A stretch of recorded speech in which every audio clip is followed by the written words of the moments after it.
All right, Mayor, as we come upon the January 22nd, the anniversary of the historic floods in San Diego, what are the first things that come to your mind when it comes to what the residents of southeastern San Diego went through over the last 365 days? Well, I immediately flashed back to that night, January 22nd, where I went out to Lincoln High School where we established a temporary shelter for folks fleeing the flooding and watching them come out from the rainstorm and sharing stories with me about what they had just experienced or what they had seen. It's sort of the first indication I had of how bad this was. Fast forward the next morning, walking Beta Street down Southcrest and going door to door and talking with some of the residents that were there, watching them come back from shelters or wherever they spent the night before to see the disaster, the destruction, something out of a movie, what it looked like. And then the days, weeks, and months since of focused response that we've tried to bring resources to those communities. And I think back to that morning of January 23rd, sitting on Beta Street, where a reporter stopped me and sort of asked me my thoughts. And what I think I said at that time was that this was not going to be a days or weeks recovery. This was going to be months or years. And a year later, I'm sad to say that that's true. That it's going to take a long time to get back to something similar to what was on January 21st of last year for the communities of Southcrest, Mount Hope, Encanto, and College Rolando. Um, and I think what I also think about is all of the ways that the communities come together to try and make a bad situation better. The way that we've had help from our county, state, and federal partners in the recovery, and my commitment to continue to do this work, both to help with the recovery for those communities, but also to do whatever we possibly can to make sure a situation like this doesn't happen again. I'm going to talk to you a lot today about perception. And I Yeah. understand government is in many ways a thankless job and a hard job to please everybody. But I do want to ask you, what do you think is the perception of the city from the perspective of the flood victims? I know what their perspective is because I've talked with many of them. There's a lot of anger, a lot of frustration, a lot of wondering if something could have been different. And I understand all that. I respect that. I acknowledge that. Um, what I also think is in that perspective is the fact that the storm that we experienced on January 22nd was the fourth wettest day in our community's history. And that an atmospheric river dumped over 4 inches of rain on a very concentrated part of our community that happened to be the Choyas Creek watershed, where we have 100-year-old storm drains and channels that were not sized to ever deal with a storm of that magnitude, and created a situation where people lost their homes, lost their valuables, had their lives upended. So I understand their frustration. I share it, not because I was directly impacted, but because I've been out there so many times and I can understand how someone who just finished a home remodel and was just finally in their dream home and have that washed away, or someone who saved up to buy that new car and they finally had it in the driveway and then it floated down the street. I understand all of that anger and frustration, and I suspect it'll be there for a long time. I, what I'd hope is that people see is a city that took the situation extremely seriously and marshaled every resource that we had in the hours, days, weeks, and months after that incident to try and explain to them how we can be partners in restoring order in that part of our community. Is there anything the city could have done differently so that perception wouldn't be as negative? Well, because of the direct personal loss of the people involved, I'm not sure there's anything that could have made them feel any differently. That said, I think one of the things the city has never done well is explain to San Diegans the importance of stormwater infrastructure and how our current system is very old and in need of extreme investment. And I'm reminded of when I was able to negotiate a $733 million agreement from the Biden administration to invest in our stormwater system. We signed that deal in April of 2022. That event was not well covered by the press because it's kind of not interesting to people, right? I get way more inquiries about the condition of our city's roads because they're visible, right? We drive on them every single day. But in an arid environment like San Diego, I understand why stormwater does not rise to the top of every San Diegan's list of infrastructure needs. But empirically, when you look at our condition assessments, it is the asset that is in most need of investment and the one that we have the least amount of resources to address those needs. And so going forward, my hope is that we all can understand, much like we learned after the 2003 and 2007 fires, why fire prevention is so necessary. That going forward will be a community that understands why we must prioritize stormwater, maybe sometimes over other assets that we may utilize more frequently or see more clearly in our communities, recognizing just because it's out of sight and out of mind does not mean that it's not critical for our quality of life and for the protection of life and property. You and I have both spoke with a lot of the flood victims. One of the things I hear them tell me when I'm out there is we did report the Choice Creek issues before January 22nd. We were on the Get It Done app. We had been complaining about this for weeks, if not months, if not years. And now, in one way or shape or the other, the city's going to have to pay for it, whether it's through lawsuits or whatnot. Mhm. Wouldn't prevention have been better? Well, yes, but I think there's a couple pieces of that. One is that every engineer I've spoken to says it doesn't matter what condition those channels were in, that flood was going to happen. It is not sized for a 1,000-year storm like what we experienced on January 22nd, 2024.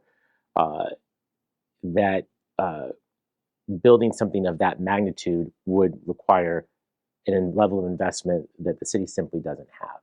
Now, with regard to the channel maintenance, yes, there have been long concerns and complaints. The city has done maintenance on a haphazard basis.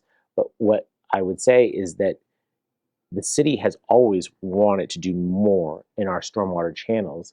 The challenge that we experience is that these channels that you and I and the people impacted and the average San Diegan look at and say it's a concrete channel. It's meant to convey stormwater out of neighborhoods. Got it. For some of our county, state, and federal partners, they see it as sensitive habitat. They see it as something that is, in order to maintain it, you need to do extraordinary environmental analysis, long-term planning. It's not a matter of go clean out that channel and you can do it tomorrow. Quite the opposite. What it tends to be is something the city will say, we want to clear that channel. And that process may take years before we can clear the channel the way that residents would want us to do. One of the things that's come out of this is that we were able to ask in the aftermath of the January 22nd storm, the legislature to grant us the ability to do that kind of clearing more efficiently without the long bureaucratic processes. And thankfully, Governor Newsom signed that into law, and that will help us on a go forward basis. But we need to allow cities like ours to be able to take care of business and not have to ask permission to do the most basic tasks in our community, whether that's paving a road, clearing a channel, or repairing a pier. All these things have become extremely difficult and very expensive. And in an era of tight budgets, in an era of multiple demands of needs, when we have a general public who maybe doesn't necessarily understand why stormwater is so important, you understand why it doesn't get prioritized, in part because we can't dedicate the resources that we'd like to. It's going to be a challenge. Last thing I would say on that is that back when I was mentioning before about how the existing channel would not be able to absorb a 1,000-year storm, thanks to the federal government, their allocation of $733 million to the city of San Diego to upgrade our storm channel system, we are going to utilize roughly 40% of that total amount in the Choice Creek watershed. That means that over the next number of years, what residents in that community will see is the level of investment that will help us restore and expand capacity in those channels to make situations like what happened in January 22nd less likely to occur. But again, the magnitude of that storm, I'm not sure that we can build a channel that's going to be large enough to take on a 1,000-year storm. But I'd like to see us do something that can convey more water than we're currently conveying, because what was built 100 years ago in that community no longer is serving us well in 2025. What I hear you saying is the infrastructure there was not ready for that storm. Is it a coincidence that the portion of our city that had poor infrastructure just happens to be a Black and brown community? Since my first day as mayor, I have done very difficult and sometimes controversial work of trying to weave equity into the work that we do, particularly in the space of infrastructure. And I've been asked by a lot of San Diegans, what does equity have to do with infrastructure? A road's a road. Well, what I try to explain to those residents who ask me that is that they may or may not know we have roughly 3,000 miles of roads in the city of San Diego. About 30 plus miles of them have never been paved ever in the city's history. And almost all of those roads are in council districts 4, 8, and 9, communities that have historically been home to our Black and Brown communities. So when you're talking about road repair, let me be very clear. Wherever a pothole is in the city, we should repair it. But for some communities, we're not talking about pothole repair. We're talking about building a road for the first time in 150 plus years. That's where the disparities in infrastructure have played out in our city. And I've tried to be a mayor that acknowledges that, calls it out, but then most importantly, changes rules to take that into account. And we've done that. Working with the city council, we've amended our council policies for how we prioritize infrastructure, recognizing that some communities are at greater risk. Some communities have not seen the level of historic investment and they need to get caught up. And that is now playing out today. One of the best things I think that I've done as mayor was pass our Build Better SD program, which says that rather than lockboxing our infrastructure dollars, our limited infrastructure dollars, in 50 separate accounts all across the city that are only usable in certain neighborhoods, that instead we take the position that we're all San Diegans and that every San Diegan moves around the city. And so you're not just concerned about water infrastructure in Encanto, but you're also concerned about it in Carmel Valley and in Mission Beach. And that when we have the ability to combine all of those dollars into one big pot, we can get projects done faster. We're already seeing it happening. When you're not stovepiping these dollars into small buckets and nothing gets done, but instead combining them all together, we'll get more done faster. That is equity in infrastructure. That is now law in the city of San Diego, and those projects are starting to go out to work. And when we marry them with the federal dollars that we've gotten from the Biden administration, we will see even more in the months and years ahead. But there's no question there's been disparity in infrastructure. But some of that disparity isn't just about who lives in those communities, but it's also the age of the infrastructure. And probably the best example I can give you for how that plays out is streetlights. You notice in the communities we're talking about right now, those neighborhoods are very dark, right? Their lighting standard is very minimal, right? But you go into newer neighborhoods where maybe they're 30-year-old, 20-year-old neighborhoods, we know and we do better there, right? We insist on more lighting in those communities. But it's always hard to go back to a 100-year-old, 120-year-old neighborhood and replumb them, relight them to match today's standards. That's a challenge that we experience, and that's a part of how we have a $9 billion deferred infrastructure bill that the city is facing. Because when we look at all the needs that are out there, when we try and consider all neighborhoods equally, that is a humongous sum.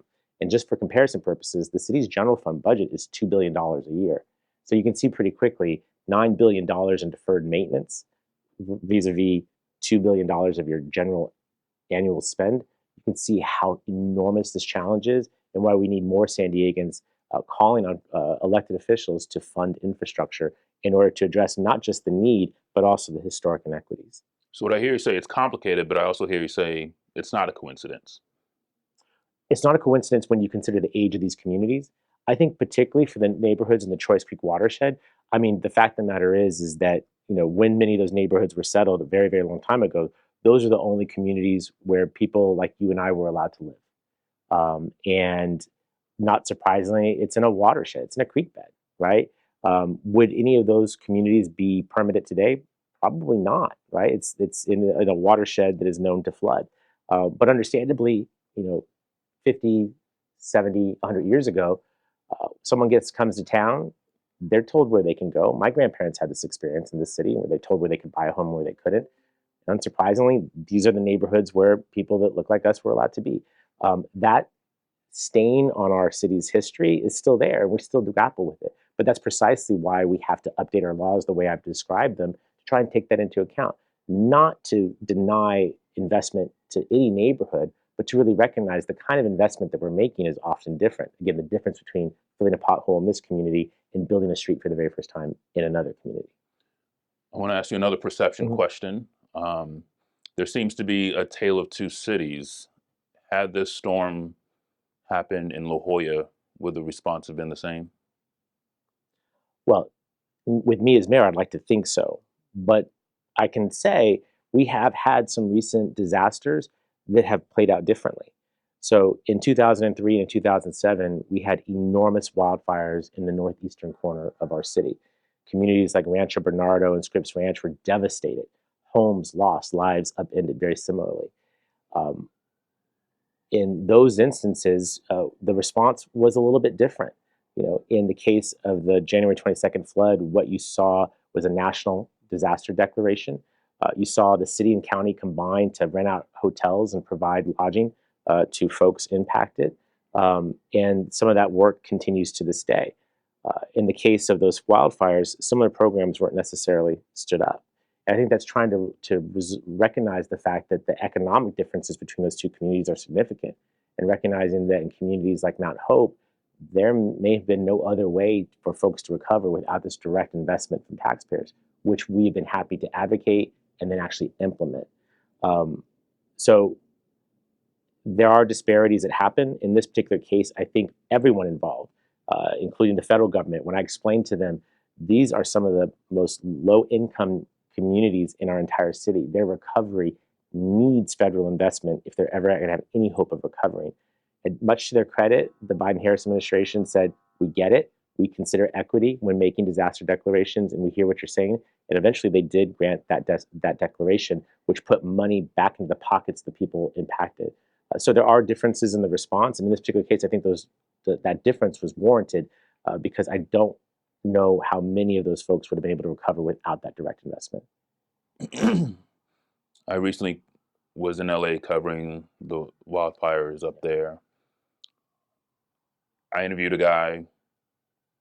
He lost his sister in the fire, but all he could talk to me about was this is a home that his family had lived in for 100 years, and just like that, their generational wealth, not just of his house but his entire neighborhood, was gone in a flash. Yeah. And I couldn't help but to think of all the same stories that I heard from residents in southeastern San Diego saying, in a matter of 15 minutes, everything I've ever worked for was gone. Yeah. It just came and just went right before my eyes. Are there any lessons to be taught to the residents of LA from what we've gone through? Oh, well, I think sadly for San Diego, this is not our first time dealing with a major natural disaster. We've seen it before, and what we know is that the recovery is going to take an extraordinary amount of time. It was only a few months ago, I was up in Rancho Bernardo paving a street that was destroyed in the '07 fires. We're just now getting around to it. It tells you about the length of time it takes to recover and the need not only for residents to advocate, but for people in decision-making responsibilities like me, or in people who have a responsibility to tell stories like you, to keep this focus on the recovery. Yeah, the cameras are all over LA right now. Will they still be there in a month when that individual is still grappling with the extreme loss that they've experienced? And importantly, what are the lessons learned? I would tell you my lessons learned from January 22nd is something I already knew, but it helps to have a tangible example of is that stormwater is very important. Just because it's out of sight and out of mind does not make it not important. It doesn't matter that it doesn't rain in San Diego very often. When it does, bad things can happen, and this is what has occurred. Uh, the need to reform our bureaucracy to match the situation that we're dealing with now, particularly with regard to climate change. When we're trying to do basic storm channel maintenance, and we have to go through a multi-year bureaucratic, rigmarole just to get basic maintenance done, that doesn't work anymore. I don't know that it ever worked, but it won't work in an environment where we're not seeing a 50-year rainstorm, but a 1,000-year rainstorm. That is a recipe for more of this happening in the future. And so we need the partnership of federal and state legislators to say, we will let you do your jobs, not tie your hands. My hope in this last election was that the community would give us the resources to do more of this work now that the state government has given us more latitude to do this clearing. As you know, Measure E failed by a very slim margin. And when I look at how San Diegans voted, I think it's important to note that the communities impacted by this flood voted for it. And the communities that didn't or weren't impacted did not vote for it. that's a real challenge, and that's something I'm going to have to continue to talk to San Diegans about how we fund a major American city in the 21st century as we grapple with income inequality, climate change, uh, historic inequities. This is the toughest of tough stuff. And at the end of the day, my hope is that we can stay focused on what actually moves the needle. The passing the bill at the state level was good. Getting the federal declaration was very helpful. We got a lot more work to be done, and we cannot stop until that infrastructure is reinvested in to match 21st century realities, not 20th century realities. Give me one thing the city would have done differently to prevent this flood from happening, and one thing the city would have done differently in the response. I think in the preparation, here's the thing. What I appreciate the chance to try and explain to viewers. Every time we have notice of a rain event happening, our city goes on something that's called Storm Patrol, where we literally deploy hundreds of city employees all over the city to known locations of potential flooding and have them prepared. Some of your viewers probably see them, where we have city vehicles blocking off roads in Mission Valley because we know they're going to flood. All of that was done in advance of January 22nd, but obviously it was inadequate to the size of that atmospheric river that dropped that much water on that concentrated area.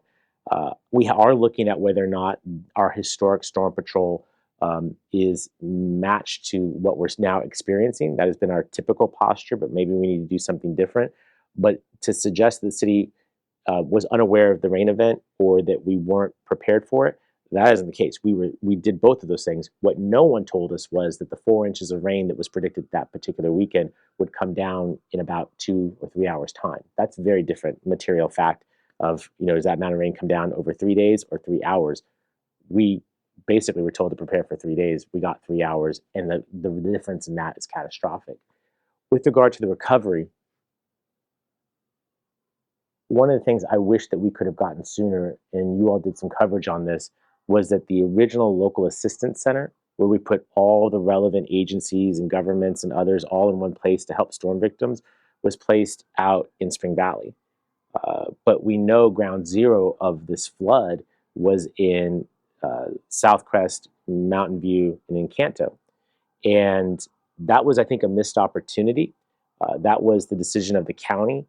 We certainly asked for one to be in Mount Hope, but the decision was made to put it outside of the impact area, I think in part because the belief was that that area was still recovering, cleanup was happening, we need to put it somewhere else. I think the actual result was that some of those people who were already impacted in Southwest and Mountain Hope had to go out to East County to get help.